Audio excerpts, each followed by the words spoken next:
¿ya? No ha habido tiempo porque los temas han sido un poco pesados.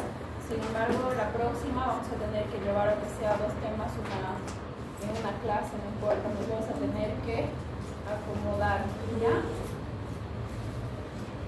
Vamos a hablar de lo que son las infecciones de vías aéreas superiores. Este es un tema bonito pero un poco largo. Vamos a ver todo lo que son definiciones, epidemiología, las clasificaciones de todo lo que son las infecciones de vías aéreas superiores. Vamos a tener algunos casos clínicos y vamos a ir sacando conclusiones, ¿ya? El objetivo va a ser poder identificar, clasificar todas las infecciones respiratorias superiores, conocer los cuadros clínicos, los agentes etiológicos más frecuentes, ver cómo vamos a tratar, recordar los puntos principales para realizar un diagnóstico correcto y ver si el tratamiento va a ser solamente asintomático, con uso de antibióticos o quirúrgico, ¿ya? ¿Qué va a significar lo que son las infecciones de vías aéreas superiores?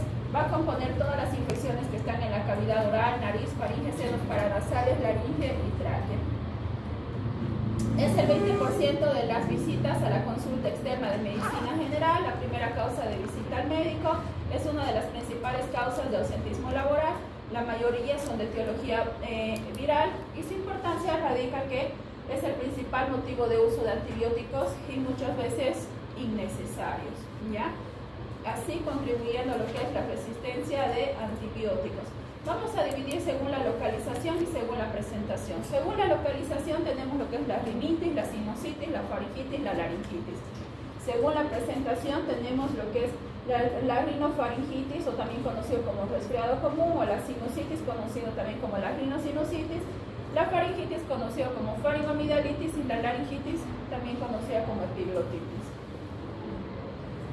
Vamos a ir presentando un caso clínico y me van a ir ayudando, ¿ya? Vamos a suponer que están de guardia en el servicio de emergencia, están ahí felices, contentos y le acaban de asignar un paciente.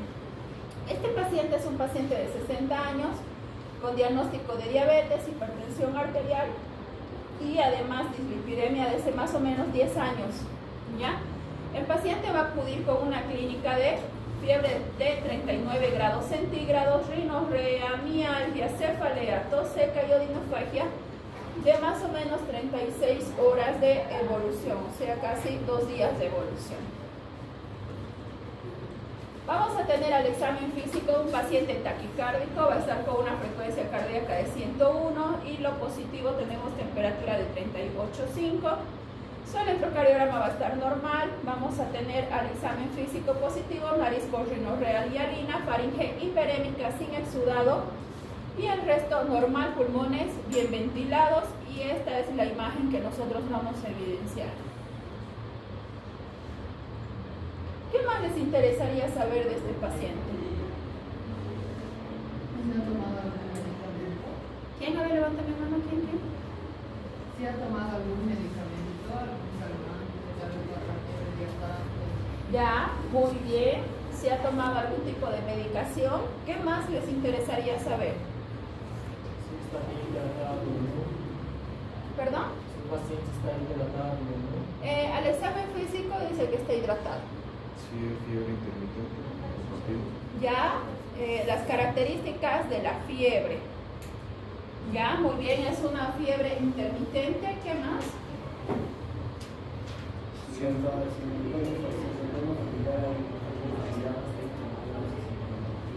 No, nadie. Malestar general. Malestar general. Dice que tiene solamente la rinorrea, la odinofagia y las alzas térmicas no cuantificadas en forma espontánea y intermitentes. ¿Qué más? ¿Qué más les interesaría saber? Es un paciente diabético, por si acaso, no se olviden. Hipertenso. toma medicación? ¿Cómo va a saber el paciente si está bien controlado o no? Se confirmó el tratamiento. Eso, muy bien. Si el paciente está recibiendo algún tipo de tratamiento para su antecedente, ya que el paciente es diabético, hipertenso. El paciente está con metformina cada 8 horas, toma glibenclamida cada 12 horas, para su presión está con losartán y hemos dicho que tiene cuadro de dislipidemia y el paciente está con atorvastatina. Una pregunta bastante importante: si el paciente es vacunado o no. El paciente niega inmunizaciones recientes, niega episodios similares previos, alergias y contacto con personas enfermas. ¿Le solicitarían estudios de laboratorio?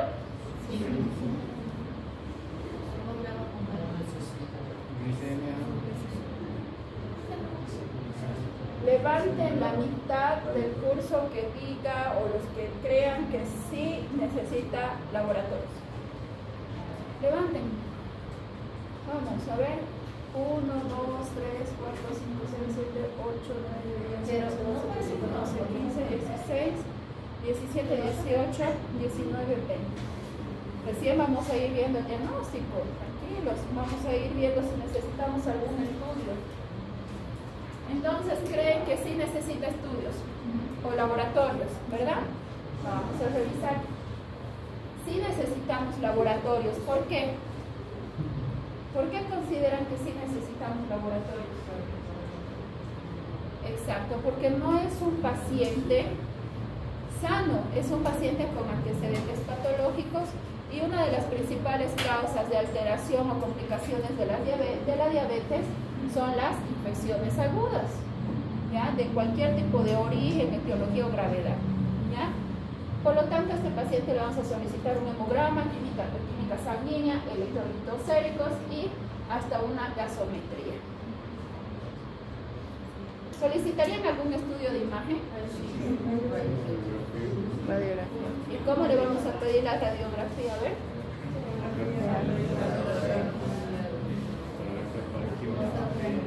A ver, levánteme la mano a alguien que quiera responder porque escucho 100 voces y todos diferentes. Póster anterior. Muy bien. ¿Y qué más? Lateral. Nunca se olviden de pedir las imágenes laterales. Las PA les pueden hacer confundir. Hay imágenes que están muy posteriores o PA se ven muy delgadas y en las laterales se va a ver el ensanchamiento, ¿ya? Siempre pidan lateral más su posterior anterior. La única manera de pedir anteroposterior es que el paciente esté en un estado que no colabora, esté con deterioro neurológico o que evidentemente no quieran valorar pulmón. Siempre que tengan que valorar pulmón y corazón, la radiografía tiene que ser postero anterior. Muy bien, le hemos hecho laboratorios y este paciente está con 13.200 de blanco, a expensas de neutrófilos, va a tener una glicemia de 150 dentro de lo positivo. Vamos a tener una creatinina ligeramente aumentada con 1,2, su basal va a ser de 1 y una gasometría normal. Y ahí está por si acaso la radiografía y esa es la radiografía de su paciente. ¿Qué tenemos? ¿Alguien me puede describir esta radiografía?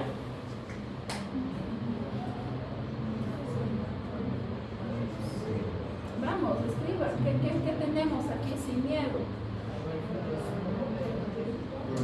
Está hiperinsuflada, está con buena aireación. Tenemos imágenes negras, que significaría aire. Tenemos todo lo que es el largo bronquial, los bronquios, bronquiolos, no tenemos condensaciones, los bordes intercostales están libres. Es una radiografía normal. ¿Qué diagnóstico sospecharían en este paciente?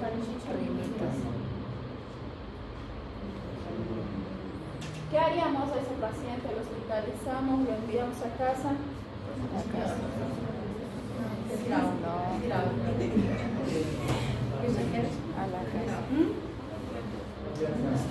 ¿A dónde lo vamos a llevar este paciente? A la casa.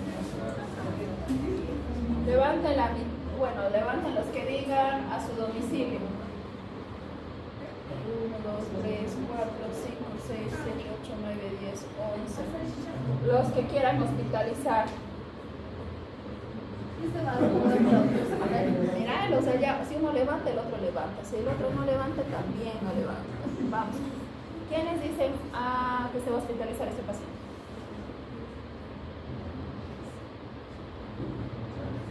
Muy bien. Es una rinofaringitis. Una rinofaringitis, para comenzar, no se hospitaliza. ¿Ya? ¿Dónde lo vamos a pasar? A su domicilio, ¿ya? Obviamente indicándole datos de alarma. ¿Cuáles son los datos de alarma para una rinofaringitis?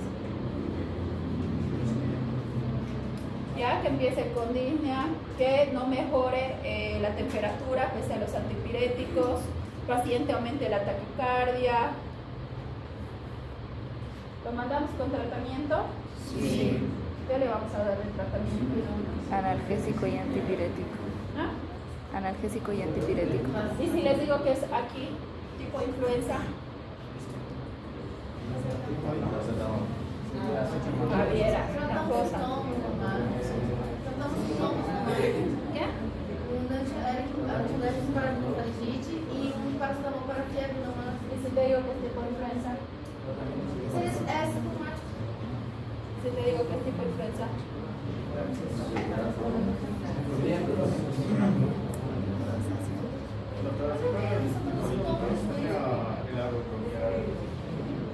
¿Qué quieres darle? ¿Ya? ¿Expectorante está bien? Está lleno de moco, está congestivo. ¿Qué más? No. Ya, levanten la mano, ¿quién le daría algo más? Ya, entonces tratamiento sintomático. Se han aplazado. Es tipo influenza. La influenza en nuestra área es una enfermedad de denuncia epidemiológica. ¿Se acuerdan el brote más o menos para el 2015, 2014 más o menos hubo un brote de influenza? Hubieron hartos pacientes fallecidos a causa de la influenza en nuestro país. El tratamiento para la influenza, además de hacer la denuncia y pedir la prueba de influenza, que es serología para influenza, tenemos que iniciar el tratamiento con antivirales especiales. En este caso, oseltamivir va a ser el tratamiento, y ahí está bien todo lo que quieran asociar, lo que es el paracetamol y demás. Ahora vamos a ver por qué sospechamos que es una rinofaringitis por influenza y no así por el otro agente más común, que también es el coronavirus, también el rinovirus. ¿Por qué? Ahora vamos a ver la característica clínica entre uno y el otro. Vamos, lo último. El agente etiológico más frecuente del resfriado común es el adenovirus. La infección por más de un patógeno es poco frecuente en el resfriado común. Ya, levanten quienes dicen que no. Levanten quienes dicen que sí.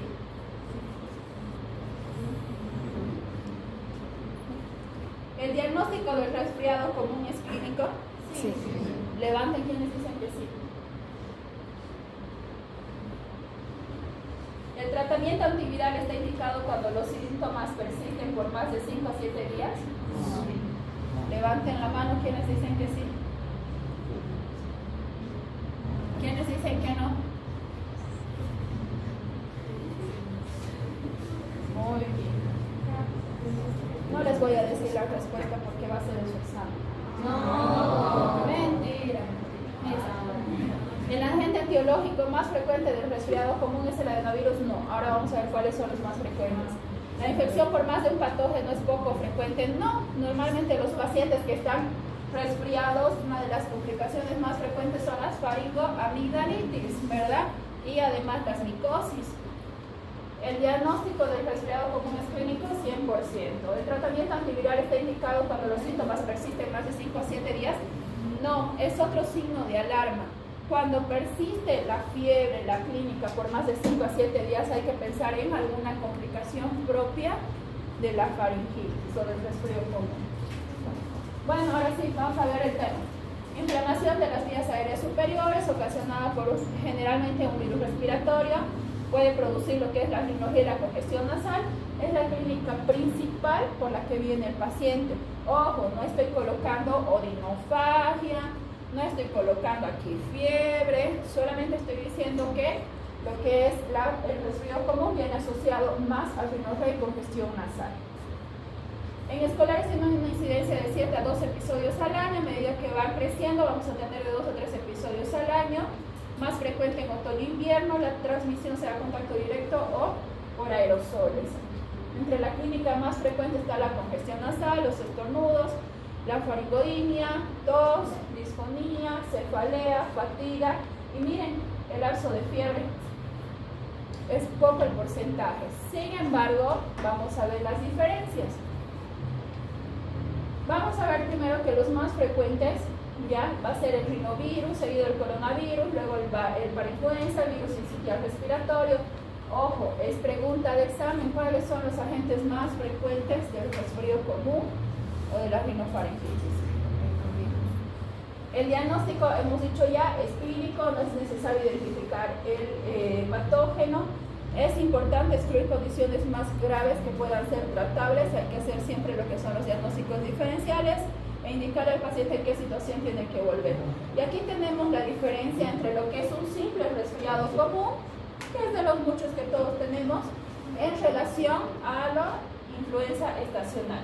Miren, la tos en lo que es el resfriado común va a poder verse productiva, en la influenza estacional va a estar seca, puede haber prurito, ya, inclusive en el resfriado común, que es frecuente, en la influenza estacional infrecuente.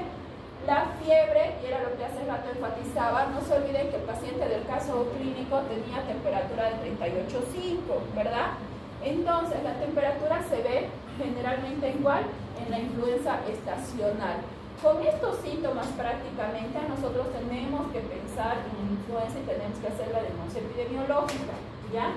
Vamos a tener cefalea frecuente, faringodinia infrecuente, va a tener mialgias importantes y va a ser de inicio súbito.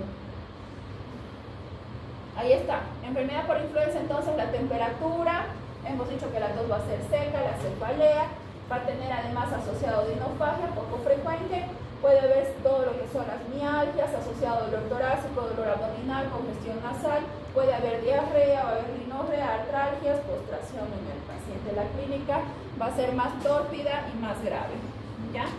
El tratamiento, si fuera una influenza, reposo, líquidos, manejos sintomáticos, las nebulizaciones, lavados nasales, evitar el alcohol, cigarro. Y ahora aquí están algunos medicamentos que sí podemos usar si estuviéramos hablando, ¿ya?, de un resfriado común. Lo que es para la congestión nasal, podemos utilizar los agonistas adrenérgicos, que están muy asociados con los antigripales que nosotros conocemos.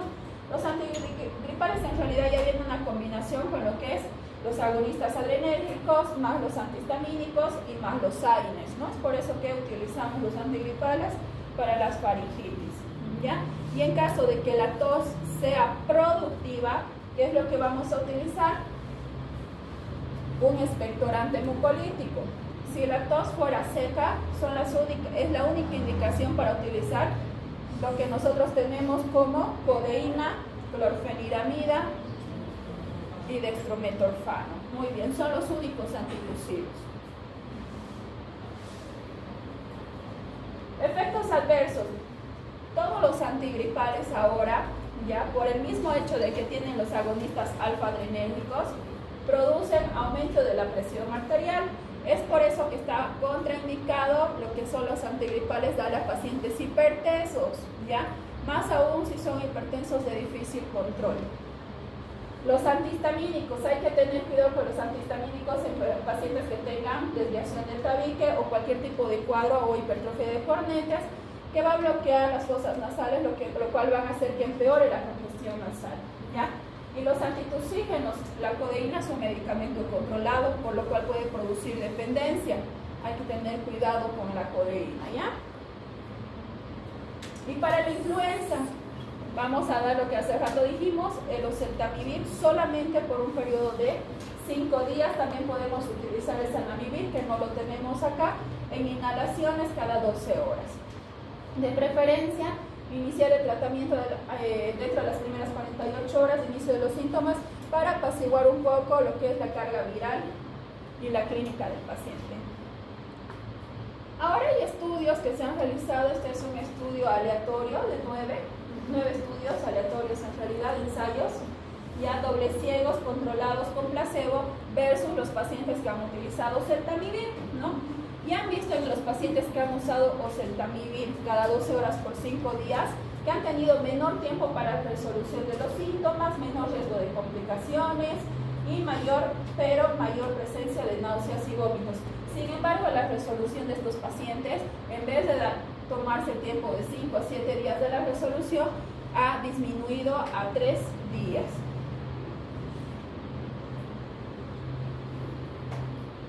Tenemos que explicar al paciente que su cuadro clínico más o menos va a durar de 6 a 10 días, después va a ir mejorando espontáneamente, que la principal fuente de transmisión es mano a mano, y explicar lo que hace rato hablamos, que son los datos de alarma, higiene de las manos, y lo más importante, la vacuna contra la influenza.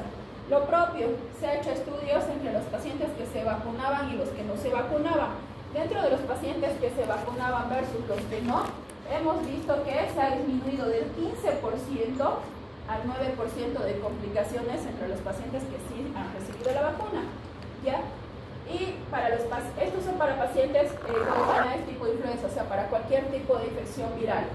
Para la influenza confirmada ha reducido de un 2.4% versus 1, casi el doble, ¿ya? Por lo cual sí en estos estudios recomiendan el uso de la vacuna. Ojo, después de las infecciones al menos debemos demorar un mes para que el paciente se vacune, ¿ya? No es que el paciente estando con su resfriado, con su faringoamigdalitis o cualquier tipo de infección, ustedes lo vacunen, hay que esperar por lo menos un mes. Las complicaciones, infecciones del tracto respiratorio inferior, hiperreactividad bronquial, crisis asmática, otitis media, sinusitis aguda y en los casos más graves, neumonía. ¿Ya? Vamos a hablar acerca de lo que es la sinusitis ahora. Vamos nuevamente con las preguntas. ¿Podemos asumir etiología bacteriana cuando el paciente persiste más de 10 días sin mejoría de los síntomas? Levanten la mano quienes dicen que sí. Los voy a stalkear siempre para acordarme. Para el diagnóstico definitivo de sinusitis, ¿se necesita tomografía? No. Levanten la mano. No.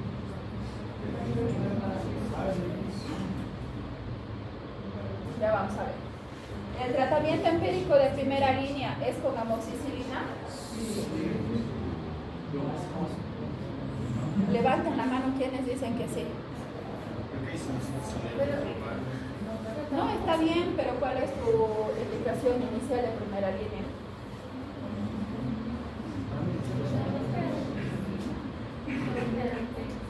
¿La duración del tratamiento es de 7 a 10 días? Levanten la mano quienes dicen sí. Ya los estoy cachando para el examen por si acaso. ¿El tratamiento de segunda línea es con macrólido? ¿Y qué le darían?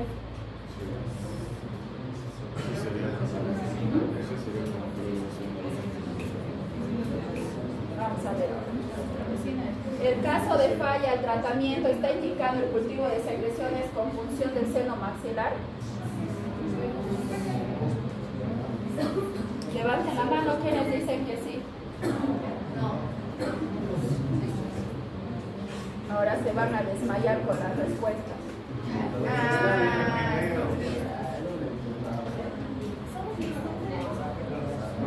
Persistencia mayor a 10 días, complicaciones con cuadro bacteriano. Y los demás vamos a ir explicando ahorita en el tema cuáles son los que vamos a dar, por cuánto tiempo y cómo vamos a llegar al diagnóstico.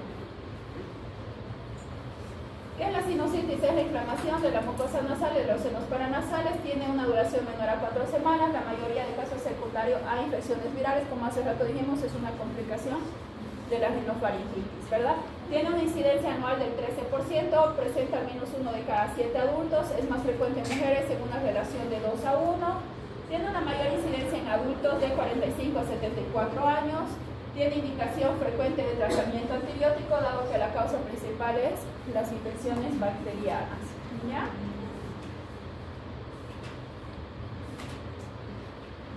Mire, la mayoría proviene de lo que es complicaciones del resfriado común y solamente vienen migratorias o propiamente bacterianas de lo que es el 2 al 10%. Ahora, ¿cuáles van a ser las más comunes? El Streptococcus pneumoniae, seguida el Haemophilus influenzae, seguido de Moraxella catarrhalis, seguido de Streptococcus pyogenes. Por lo menos se van a aprender las 5 primeras, ¿ya? Cuadro clínico. Característico, ¿no? Desde escuelita nos han enseñado cómo es una sinusitis. Hay congestión nasal, hay rinorrea, hay dolor facial, especialmente en los senos paranasales, hay hiposmia o anosmia, o muchas veces la sensación de tener mal olor, mal sabor. La tos generalmente es productiva y produce una cefalea intensa, generalmente frontal.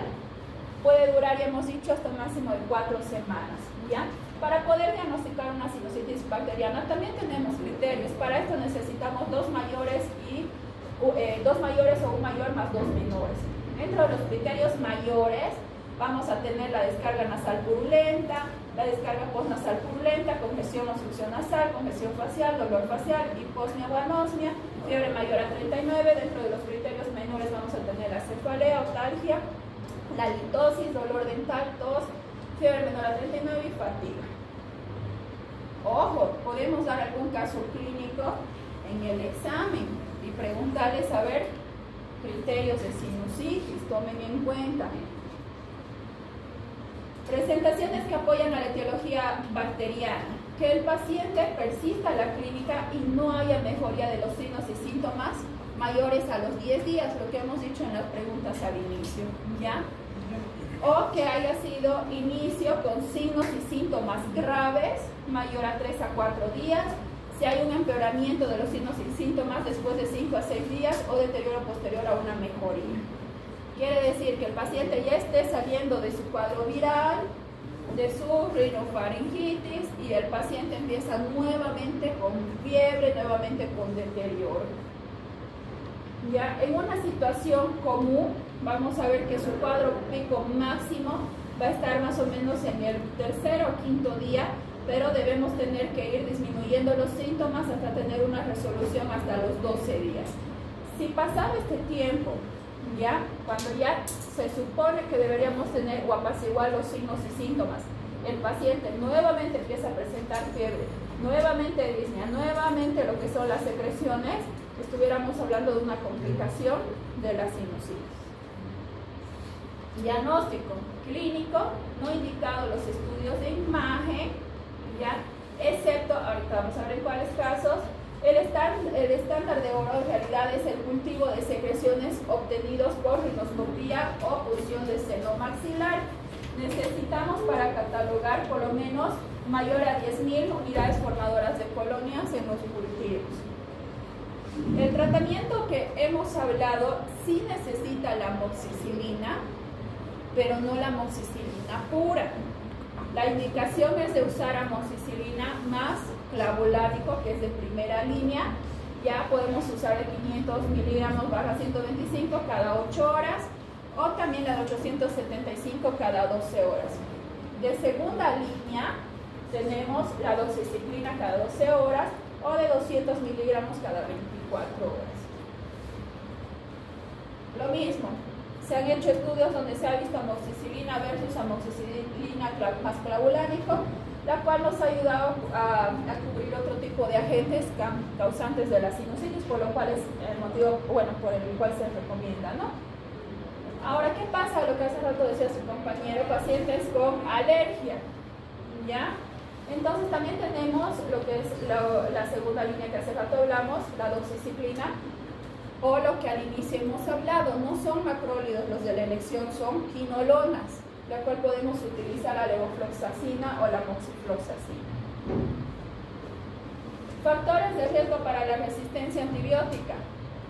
¿En quiénes tenemos que tener cuidado? Pacientes de edad mayores a 65, que estén en una casa de acogida, que tengan uso de antibiótico por el último mes, hospitalización en los 5 días previos, que haya presencia de complicaciones, inmunocomprometidos, alta prevalencia de neumococos resistentes a penicilina dentro del hospital, ¿ya? Y tenemos más o menos una prevalencia de neumococos no susceptibles a la penicilina de un 8 al 11%.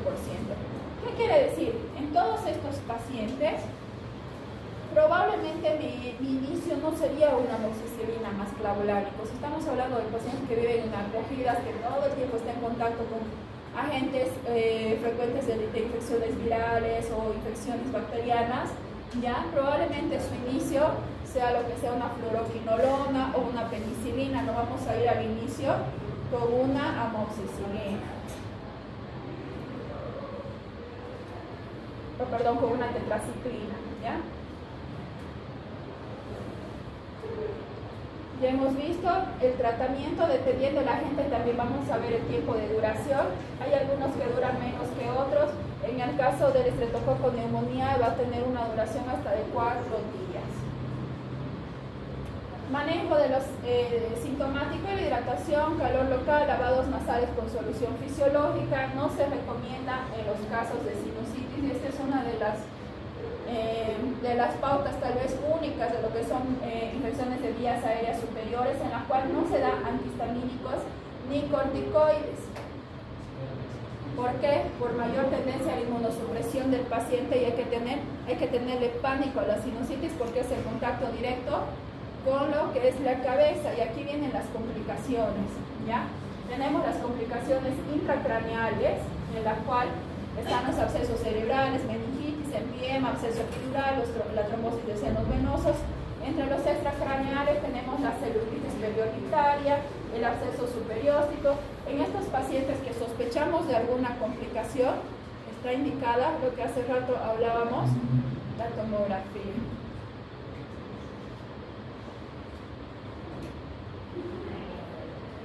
Pacientes con signos y síntomas de sinusitis, más alguno de estos, como la persistencia de la clínica sin mejoría mayor a 10 días, que tenga un inicio grave mayor a 3 a 4 días, que haya un empeoramiento del cuadro al quinto o sexto día con deterioro posterior a la mejoría. Si hay un riesgo de resistencia, como la característica que hace rato teníamos, y sí, vamos a pasar directamente al tratamiento de segunda línea. ¿Cuál hemos dicho que es el tratamiento de segunda línea? La tetraciclina, y también está válido lo que son las fluoroquinolonas, ¿ya? Si el paciente no tiene riesgo de resistencia, nos pasamos a la primera línea, que hemos dicho que va a ser ¿cuál? Amoxicilina con ácido clavulánico. ¿Por un periodo de cuánto? 5 días. Muy bien, de 5 días. En realidad ya no usamos los esquemas de 7 días, ahora menos es más. Mientras menos se dé el tratamiento, tenemos la misma erradicación del cuadro, ¿ya? Entonces, en estos cuadros vamos a dar 5 días. Si el paciente todavía está con malestar, molestias o algún tipo de clínica, podemos lograr recién alargarnos hasta el 7º día. Segunda línea, si hay mejoría, solamente 3 a 5 días. Si no hay, podemos alargarnos hasta 7 días. Pero si hay un empeoramiento del cuadro en el 3er y 5º día, hay que aumentar la cobertura o pensar en un agente infeccioso diferente, lo cual podemos indicar inclusive cambio o rotación de antibióticos, ¿ya? Y bueno, si no hay mejoría, vamos a buscar mediante la tomografía qué complicaciones probables puedan haber. Otro tema, y el más bonito, el que más ven en la consulta, creo. Vamos a tener paciente de 56 años con diagnóstico de hipertensión, incontinencia urinaria, además acude a urgencia por odinofagia, tos seca de 5 días de evolución, niega fiebres y alergias. Al examen físico se encuentra con signos vitales estables, no hay adenopatías, y esta es la faringe. Miren cómo cambia en relación al primer cuadro clínico. Este no tiene fiebre, si bien tenemos, parece la misma imagen, ¿no?, del examen físico de la faringoamigdalitis, la clínica cambia. ¿Solicitarían algún laboratorio? Levanten la mano quienes dicen que sí.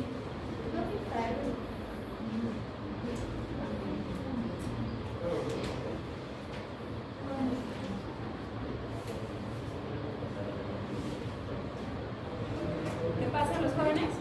Sí. Ya. Buenas noches. Ya. Volveremos, chicos, aquí. No. ¿Solicitan algún tipo de laboratorio? Levanten la mano quienes dicen que sí. Levanten la mano quienes dicen que no. Levanten la mano quienes no saben. La honestidad ante todo. Ya. No. Habíamos dicho que es una paciente hipertensa, sí, pero no tenía cuadros, no tenía clínica de gravedad la paciente, ¿no? ¿Qué diagnóstico integraría a esto? De origen grave. Muy bien.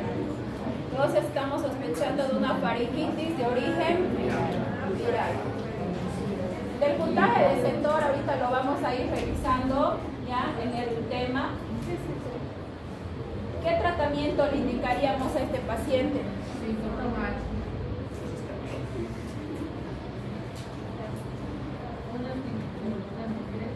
Aquí sí les creo que el tratamiento sea sintomático en diferencia del anterior caso.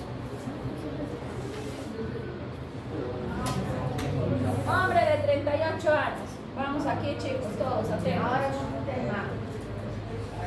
Hombre de 38 años con diagnóstico de diabetes, obesidad, acude a urgencias por dolor de garganta, fiebre de 38,5 de 3 días de evolución, niega tos, congestión nasal y alergias. Al examen físico con signos vitales estables hay adenopatías cervicales y esta es su faringe. Ustedes que son capísimos, a ver quién me puede describir esa imagen. ¿Quién me describe esta imagen? Vamos. Levante la mano, por favor, quien me quiera hablar. Vamos, ¿alguien me puede escribir? Vamos, escribe. La euforia en la inspección se encuentra eritematosa, hipertrófica eritematosa. Jóvenes, su compañero está respondiendo. Con respeto, vamos a escuchar. Vamos. Habla un poquito más fuerte para que te puedan escuchar atrás, por favor. A la inspección, la orofaringe se encuentra con las amígdalas hipertróficas, eritematosas,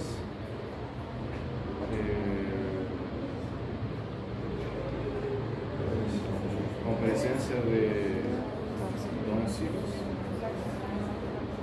De secreción purulenta, placas blanquecinas, granulomatosas, con cavernas.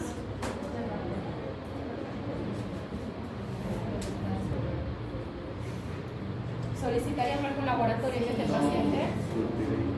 Levanten la mano quienes dicen que sí. 3, 4. Es una faringoamigdalitis. ¿Qué diagnóstico le daríamos? Ya les he dicho. Tramposos. Ya, vamos a ver. Faringoamigdalitis, pero hay que darle el apellido. Siempre que haya placas, faringoamigdalitis, bueno, la mayor parte de las causas, faringoamigdalitis estreptocócica. Puntaje 60, hoy hemos dicho, ahorita vamos a enseñar a sacar. Tratamiento, antibióticos más analgésicos. Miren este otro. Hombre de 26 años, previamente sano, acude a urgencias por dolor de garganta, fiebre de 39.2, 2 días de evolución. Al interrogatorio refiere el día anterior a los síntomas, fue una fiesta y el día siguiente no despertó con una mujer desconocida. Niega alergias. ¿Cómo se sienten identificados algunos? ¿No? ¿Escuchan cómo se ríen? Miren cómo se va a ver esta cuestión. Signos vitales estables, una adenopatía cervical anterior y este es su faringe. Miren qué tan importante es saber los antecedentes del paciente. Hasta preguntar qué ha hecho un día antes de sus síntomas. ¿Por qué creen? Denme diagnóstico. Con esto ya tienen el diagnóstico, solamente con este antecedente. Solo con este antecedente.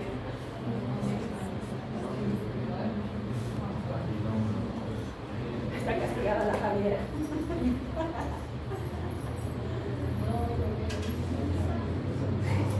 No puede soplar. Diagnóstico, jóvenes. Otra causa de faringoamigdalitis. Ahí está, faringoamigdalitis, ya le he dado. Ahora causa.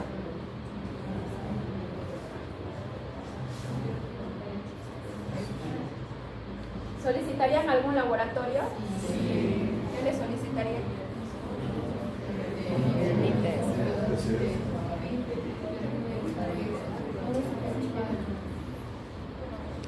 ¿Qué le van a solicitar?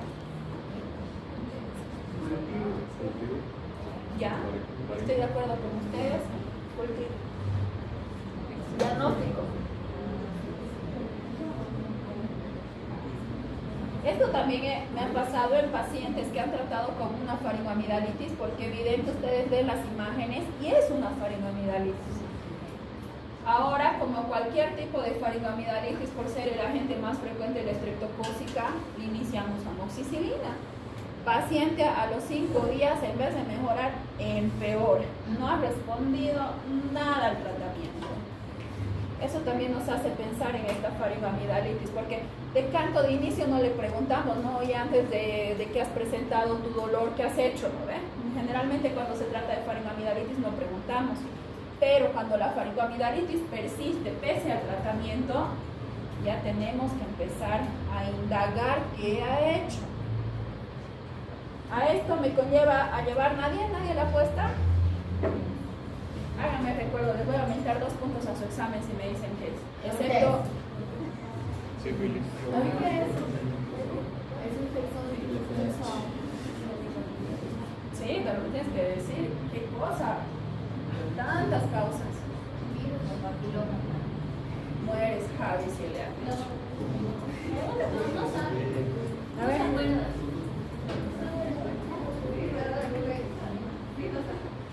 Ya, che, pueda pasar. Era que se murió. Es una faringoamidalitis gonocócica. Está llenito de gonococos el paciente, está con, no solamente con la parte granulomatosa, está llenita de secreción blanca purulenta maloliente. ¿Qué tratamiento le indicamos ahora que ya saben que es gonococo?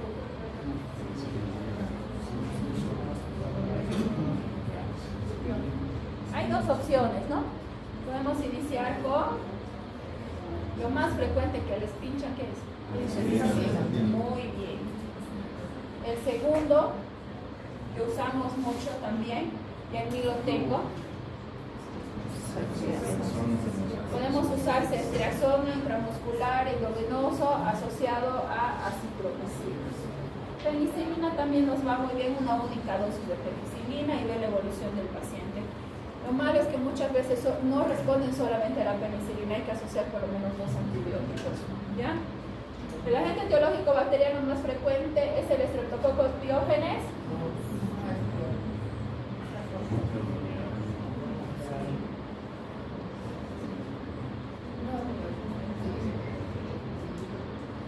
Un puntaje de 2 puntos en torno, todavía no hemos hablado. El cultivo del exudado faríngeo se debe incubar por al menos 18 a 24 horas antes de su primera lectura. Antes de su primera lectura. ¿Al cuánto tiempo van a tener la primera lectura? Eso les está preguntando. Hasta el 10% de los Streptococcus pyogenes resultan ser resistentes a la penicilina.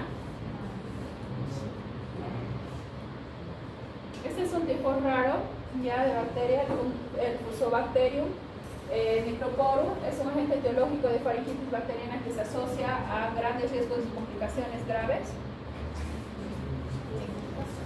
Ahora en español, ¿no ven? Vamos a hablar por qué el Streptococcus pyogenes ahorita, ¿ya? Ahorita vamos a hablar también de los criterios de Centor. La primera lectura ustedes tienen que exigir para cualquier tipo de cultivo a las 24 horas, ¿ya? Hemos dicho que en realidad el tratamiento inicial va a ser siempre con penicilina, es baja la resistencia. El Fusobacterium sí es una de las más agresivas que tenemos. Va a haber inflamación de la faringe causada por alguno de los diversos virus o bacterias. Va a tener la triada, lo que es la faringodinia, la fiebre, inflamación de la faringe. Uno de los 20 principales motivos de consulta en Estados Unidos, al menos 10 millones de consultas al año, más frecuente a finales de invierno y principios de primavera. 50% de los casos se identifican en edades de 5 a 24 años. La etiología más común es viral, del 25 a 45%, teniendo el adenovirus el más frecuente, y esto va variando en realidad entre población, ¿no? En otra población sí es el Streptococcus pyogenes, en otros sí es Streptococcus pneumoniae, inclusive en este nos habla de Streptococcus bentemolítico del grupo A, con una prevalencia del 5 al 15% en adultos, y el Fusobacterium sí causa faringitis con potencias complicaciones hasta un 10%, hay que tener cuidado.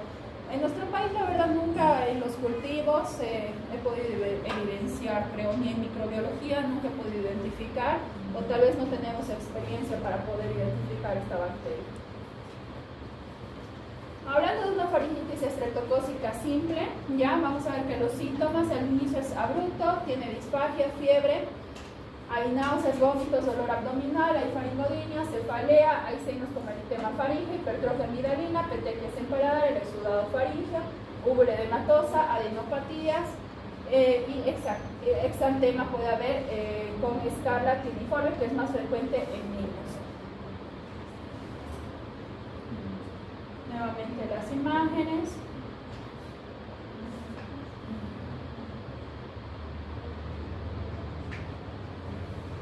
El diagnóstico, lo que hace rato hablaba su compañero, hay que hacer el cultivo de secreción faríngea, ¿ya?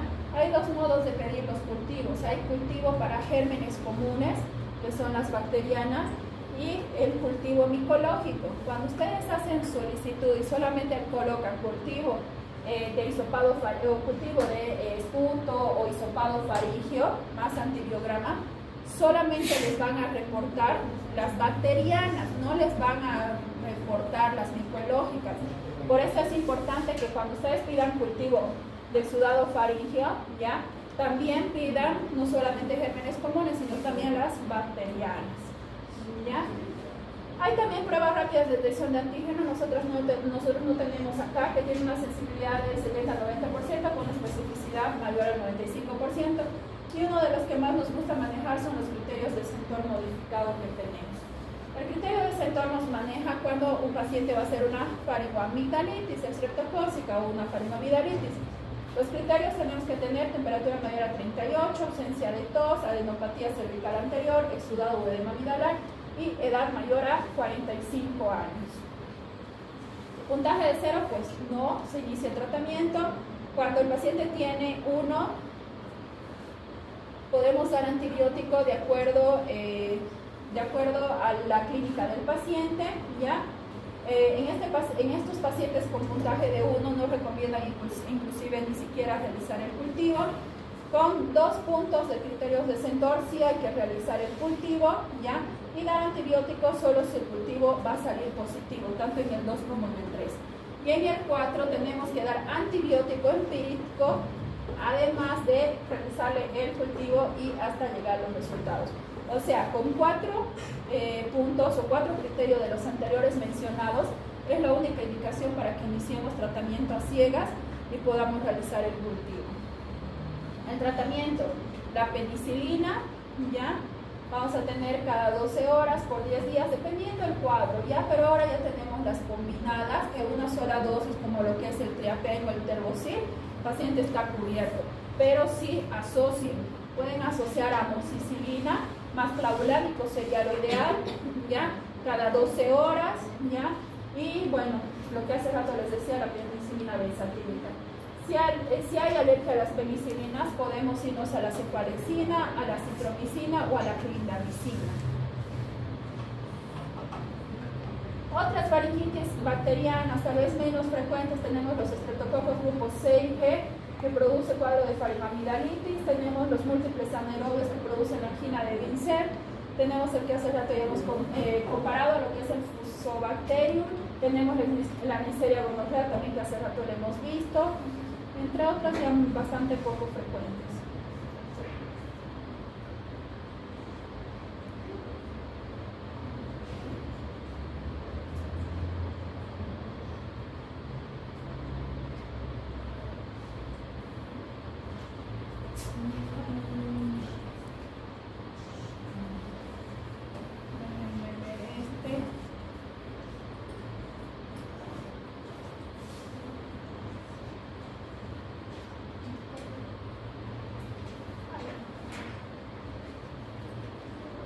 También vamos a tener lo que son ya las de origen viral, ¿ya?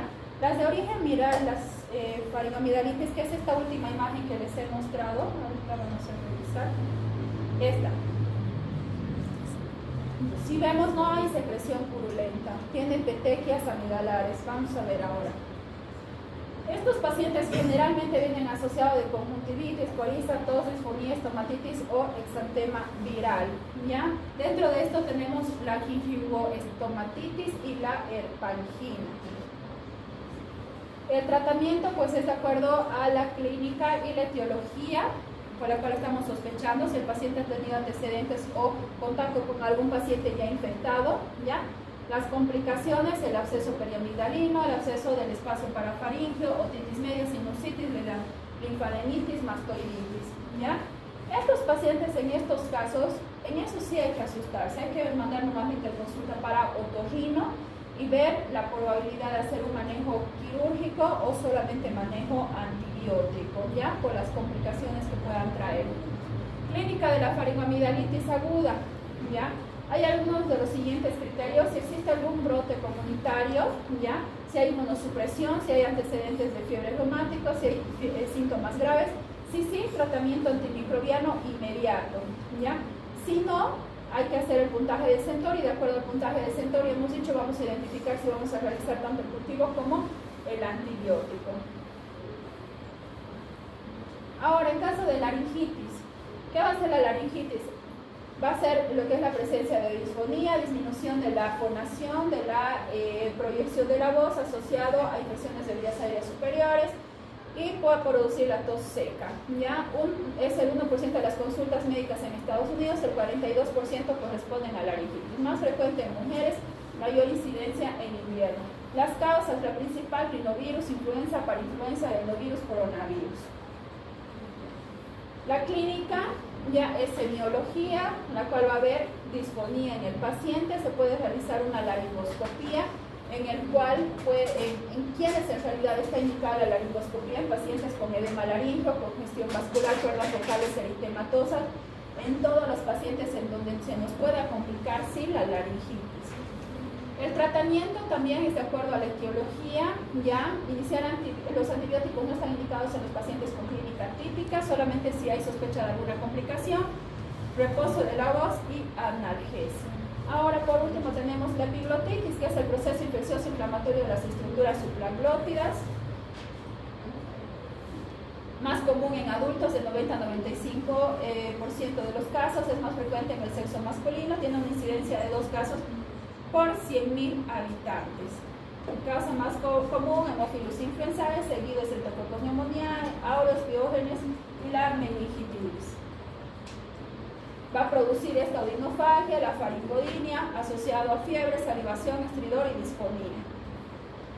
El diagnóstico va a ser visualización directa, ya a través de la laringoscopía, estar preparado para manejo de la vía aérea y poder hacer una radiografía cervical lateral para ver que este paciente no presente complicaciones locales como los abscesos.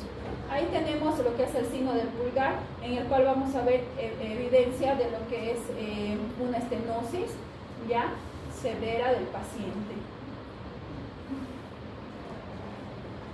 El tratamiento, asegurar la vía aérea. El tratamiento con antibióticos, vamos a usar cefalosporinas, también puede asociarse penicilinas. En pacientes inmunosuprimidos como pacientes con VIH, pacientes oncológicos, no iniciamos con primera línea, iniciamos con todo lo más fuerte. En este caso, podemos irnos a los carbapenémicos o al pipertazo o piperacilina más taxobata, ¿ya? A los que son alérgicos a la penicilina, iniciamos levofloxacina o clindamicina. Es uno de los cuadros más críticos que hay, por eso su incidencia también es menor, 2 de 100.000 casos. Sin embargo, este caso hay que tenerle miedo ya que produce edema, bastante edema.